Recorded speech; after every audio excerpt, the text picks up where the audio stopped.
आप अपने दैनिक जीवन में जिन प्रोडक्ट्स का यूज़ करते हैं, इनमें से ज़्यादातर चीज़ों में एक ऐसे देश का हाथ है जिसे हम ऑफिशियली दुश्मन मानते हैं। सबसे चौंकाने वाली बात यह है कि सरकार जानती है, उद्योगपति भी जानते हैं, जनता जानती है, हम सब जानते हैं, लेकिन फिर भी कोई नहीं बोलता। वो देश है चाइना। और ये मैं नहीं कह रहा, ये भारत सरकार का खुद का इकोनॉमिक सर्वे कहता है। 2024 में भारत ने चाइना को एक्सपोर्ट किया 14.3 बिलियन डॉलर का सामान और चाइना से इंपोर्ट किया 113.4 बिलियन डॉलर। मतलब चाइना हमें 7 रुपये का सामान बेचता है और हम चाइना को लगभग 1 रुपये का सामान बेचते हैं। 2025 में ये ट्रेड डेफिसिट पहली बार 100 अरब डॉलर पार कर गया, ऑल टाइम हाई। अब तक का सबसे ज्यादा 113.4 अरब डॉलर। 2011 में ये घाटा था 27 बिलियन,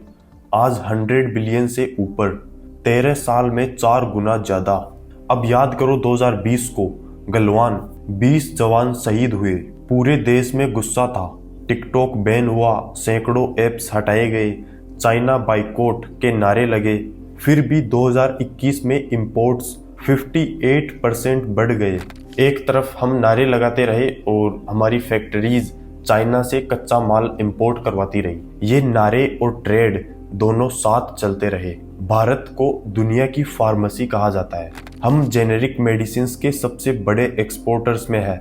अमेरिका, अफ्रीका, यूरोप सब हमारी दवाइयों पर निर्भर है। लेकिन एक सवाल, वो दवाइयाँ बनती कैसे है? उनके अंदर जो एक्टिव इंग्रेडिएंट होता है, जिसे एपीआई कहते हैं, वो आता कहाँ से है? चाइना से। पैरासीटामोल, घर घर की दवाई, उसका 91% एपीआई चाइना से आता है। आइबुप्रोफेन चाइना से आता है। पेनिसिलिन 95% से ज़्यादा चाइना से आता है। एरिथ्रोमाइसिन एंटीबायोटिक 97% अकेले चाइना से आता है।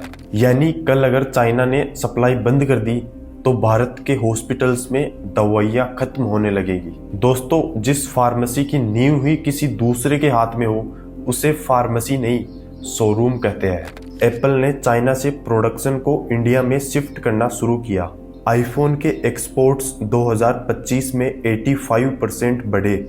लेकिन खबरों में जो नहीं बताया गया वो ये है कि उन आईफोन्स के अंदर जो चिप्स है, जो पार्ट्स है, वो चाइना से ही आते हैं। टनल बोरिंग मशीन्स जो हमारे मेट्रो प्रोजेक्ट्स और हिमालयन टनल्स के लिए जरूरी है, उन पर भी चाइना ने रेस्ट्रिक्शंस लगा दिए।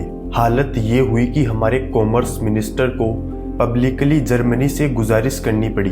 तो दोस्तों, इंडिया का क्लीन एनर्जी ड्रीम, उसके लिए जो मॉड्यूल्स चाहिए वो ज़्यादातर चाइना से आते हैं। तो इंडिया की ग्रीन रिवॉल्यूशन चाइना के हाथों से गुजर कर आती है। अब देखिए असली खेल। जब भी भारत चाइना से दूरी बनाने की कोशिश करता है, चाइना सप्लाई रोक देता है और कीमतें बढ़ा देता है। और इधर भारत के बिजनेसमैन जो आत्मनिर्भर भारत का नारा लगाते हैं, वो खुद सरकार के पास जाते हैं और कहते हैं चाइना से रेस्ट्रिक्शंस को हटाओ, हमारा प्रोडक्शन रुक गया है। 2023 में जब सरकार ने लैपटॉप्स और कंप्यूटर्स पर इंपोर्ट लाइसेंस लागू करने की कोशिश की ताकि चाइनीज प्रोडक्ट्स कम आए, तो इंडियन इंडस्ट्री ने इतना दबाव बनाया कि सरकार को पीछे हटना पड़ा। और सबसे बड़ी बात जानिए, इंडिया का इकोनॉमिक सर्वे 2024 जिसे फाइनेंस मिनिस्टर ने संसद में पेश किया, उसमें लिखा था इंडिया को ग्लोबल सप्लाई चेन में जुड़ने के लिए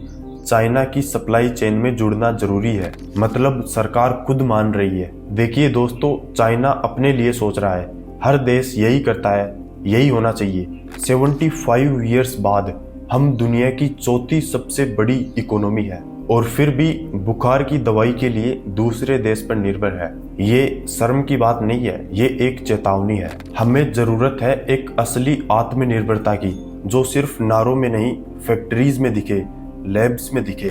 क्योंकि जो देश अपनी जरूरतें खुद पूरी नहीं कर सकता, वो देश आज़ाद नहीं होता।